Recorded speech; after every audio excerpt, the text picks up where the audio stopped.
Hello বন্ধুরা, কেমন আছো তোমরা? আশা করছি ভালো আছো, আমিও ভালো আছি। নিয়ে এলাম তোমাদের কাছে পার্টির ভিডিওটি। আমার শাশুড়ি মা করে নিচ্ছে পায়েস, জন্মদিনে পায়েস দেওয়া হবে প্রথমে, তারপরে মা আর আমি মিলে করে নিয়েছিলাম রাধাবল্লভী, পনির চিল্লি, আলুর দম, এগুলো। আমাদের বিকেলে আর আমিষ হয় না, নিরামিষের মধ্যেই আমাদের সমস্ত কিছু দেওয়া হয়। তার সাথে ছিল মিষ্টি, ওই করেই আমাদের চলেছে সবাই মিলে, মা আর আমি মিলে। ওই রাধাবল্লভীর মধ্যে ছাতুর পুর ভরেছিলাম আর পনির চিল্লি করেছিলাম নিরামিষেই। চেষ্টা প্রথমবার করেছিলাম, কিন্তু এত সুন্দর হয়েছিল পনির চিল্লিটা, তোমাদের সাথে একবার শেয়ার করার চেষ্টা করব পনির চিল্লি যখন আবার করব। আর করেছিলাম আলুর দম। আলুর দমটা নর্মালি ছিল, যেমন আলুর দম হয় সেরকমই।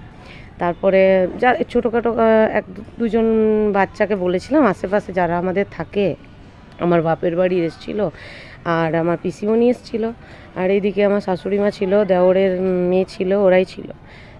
তারপরেও আমরা সবাই মিলে পার্টি করেছিলাম। বাচ্চাদের একটু ডান্সও ওরাও করেছে, যারা ডান্স পারে বা যারা জানে না তারাও। এমনকি আমার ছেলেও, ওর কথা সব বেরোয়নি, তারপরেও ও একটু শুনিয়েছে। তোমরা দেখতে থাকবে, সবই একটু একটু করে দিয়েছি, তোমরা দেখতে তো খুব ভালো লাগবে। তারপর আমাদের সবাই চলে এসেছিলো, এদিকে একটু একটু বেলুন ফোলাচ্ছিল, আর বেলুন ফোলানো না, অনেক দেরি হয়ে যাচ্ছিলো, একটু একটু ফোলালো। তারপরে সবাইকে আসা মাত্র দিয়ে দিয়েছিলাম কোল্ড ড্রিঙ্কস। আর প্রথমে আমাদের নিয়মে পায়েস খাবে, তারপরে বর কেক কাটবে। তার জন্য প্রথমে শাশুড়ি মা পায়েস টায়েস দিয়ে দিয়েছিলো, তারপরে সেই পায়েসটা বর প্রথমে খেয়ে নিয়েছিল, তারপরে ও কেক কেটেছিল। তারপরে কেকটা কাটার পর আমাদের প্রচুর মজা হয়েছিল, প্রচুর। বাচ্চারা এত সুন্দর ডান্স করছিল, এক দুটো বাচ্চা, যে ওদের ডান্সগুলো দেখে আমরা এত হাসি ফুর্তি করেছি, সঙ্গে আমরাও একটু ডান্স করে নিয়েছি, কিন্তু সেই ভিডিওটা আর হয়ে ওঠেনি। দেখছো এত বড় কেক কাটছে, তারপরে একে একে ও সবাইকে খাইয়ে দিবে। প্রথমে আমার ছেলেকেও সবাইকে একটু একটু করে খাইয়েছে। কাকে খাইয়েছে কাকে না খেয়েছে আমি সেটাও ভালো করে দেখিও নি, কাজের মধ্যে এতই ব্যস্ত ছিলাম। আমাকে কেক খাইয়ে দিল, সেটা খেয়ে আমি চলে গেছিলাম রান্নাঘরে। আবার একটু একটু কাজ ছিল, সেগুলো সবাইকে খেতে দিতে হবে। আমি ভেবেছিলাম সবাইকে খেতে দিয়ে দেবো, তারপরে দেখছি না, সবাই বলছে একটু ডান্স করবে। তা আমি বললাম ডান্সটা ঠিক আছে, ডান্স হয়ে যাক একটু। দিয়ে ডান্স করার জন্য সবাই রেডি হয়ে গেছিলো। বক্স আমার একটা ছোটো মতন আছে, সেই বক্সে গান লাগিয়ে দিয়েছিলাম, যে যা বলছিল গান লাগিয়ে দিলাম। আমার এটাতে কপিরাইট আসবার চান্স আছে, কিন্তু আমার মন হলো যা হবে হবে, তোমাদের সঙ্গে একটু কপিরাইট হলো, আমি একটু শেয়ার করি নাচগুলো।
अगर सर्दी लगे तो स्वीट तो नीचे लड़के बिठागे देगी, यही उम्र है कर ले गलती से मिस्टेक, यही उम्र है कर ले गलती से मिस्टेक, यही उम्र है कर ले गलती से मिस्टेक, यही उम्र है गलती से मिस्टेक।